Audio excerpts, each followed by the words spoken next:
Hello everyone, welcome back to my channel. So we were discussing about anticoagulant drug, oral anticoagulant drug. So the next topic in that is direct factor 10 inhibitors. Okay, so जो warfarin था that was a standard prophylactic maintenance oral anticoagulant, ठीक है. लेकिन उसकी problems थी, जैसे हमने पढ़ा था कि जो वारफरिन है उसका एक्शन डिलेड होता है नियरली 5 days के अराउंड. वी ऑल नो क्यों, क्योंकि that is not inhibiting the vitamin, that is not inhibiting the clotting factor directly through vitamin के दे आर इनहिबिटिंग. ओके, तो जैसे उसका डिलेड ऑनसेट ऑफ एक्शन हो गया, slow recovery on stoppage, narrow therapeutic range हो गया, या फिर need for repeated laboratory monitoring भी उसकी करनी पड़ती थी बार बार.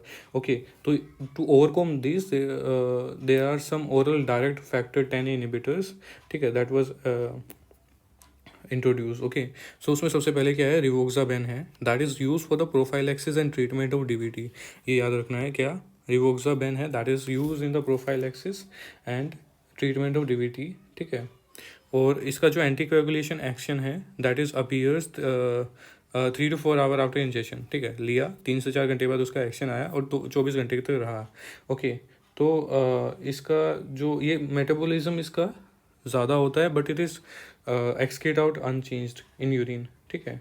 तो इसका जो एडवांटेज क्या है कि we don't need for any laboratory monitoring of PT और एपीटीटी, ठीक है. And now routinely use in fix dose of 10 mg once daily. ये याद करना है, ठीक है, ज़्यादा याद करने का है. So it's a small video but we have to learn a lot in this.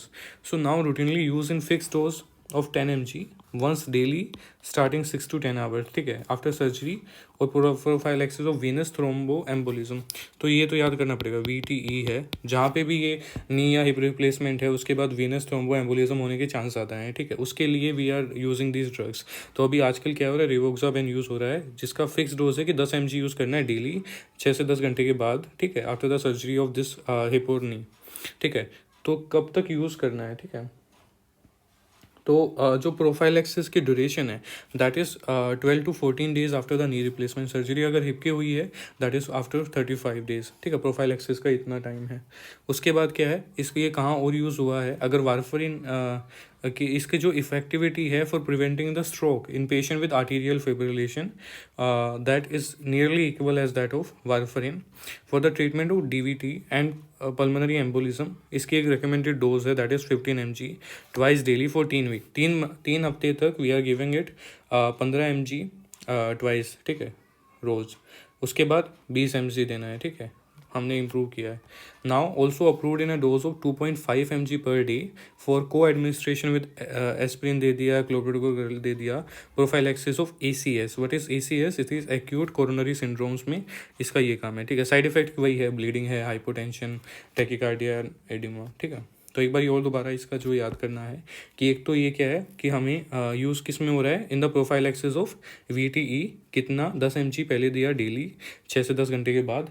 और कब तक देना है, फॉर जो नी की सर्जरी हुई है तो 12 से 14 दिन तक, मतलब 2 वीक तक. और अगर हिप की हुई है तो 35 डेज तक, ठीक है. दूसरा क्या है, इसकी जो इफेक्टिविटी है सेम एज दैट वारफरिन अगर स्ट्रोक को प्रिवेंट करना है इन पेशेंट विद एक्यूट फाइब्रिलेशन. तीसरा क्या है कि जब डीवीटी और पल्मोनरी एम्बोलिज्म के लिए यूज़ किया तो इसकी एक रिकमेंडेड डोज कितनी है कि हमें 3 वीक्स तक daily twice we have to 15 mg देना है, ठीक है. उसके बाद हम 20 mg देंगे पर डे, ओके. और इसका जो अप्रूव्ड है dose 3 to 5 mg per day, ठीक है, एस्पिरिन के साथ for prophylaxis of ACS, sorry, that is acute coronary syndrome. Side effect we all know, bleeding, hypotension, tachycardia, oedema, ठीक है. दूसरी ड्रग इसमें क्या है, एपिक्साबेन. तो this is also another oral factor 10 inhibitor और जिसकी प्रॉपर्टीज़ और इंडिकेशन है that are similar to that of rivaroxaban. लेकिन इसकी जो बायोअवेलेबिलिटी है दैट इज़ 85% और जो पीक है that is produce by 3 hours.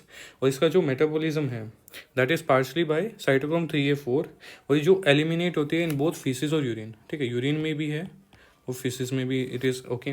तो अगर CYP3A4 की वजह से ओके ये मेटाबोलाइज्ड हो रहा है तो इसके ड्रग इंटरेक्शन विद इंड्यूसर और inhibitor of CYP3 are possible. तो जो हिपैटिक या रिनल इम्पेयरमेंट का कोई पेशेंट है we should not give it, right. तो इसका बस हमें याद क्या करना है कि एपिक्साबेन का कहाँ कहाँ यूज़ है, ठीक है. Prophylaxis of VTE following knee and hip replacement surgery. Dose कितना, 2.5 mg BD. Prophylaxis of stroke in arterial fibril patient, इसमें डोज कितना है, डबल 5 mg BD. और treatment of DVT and P dose कितना है, 10 mg BD for 7 days followed by 5 mg BD. ठीक है. So that's all for this video. Thank you for watching. Please like and subscribe to my channel.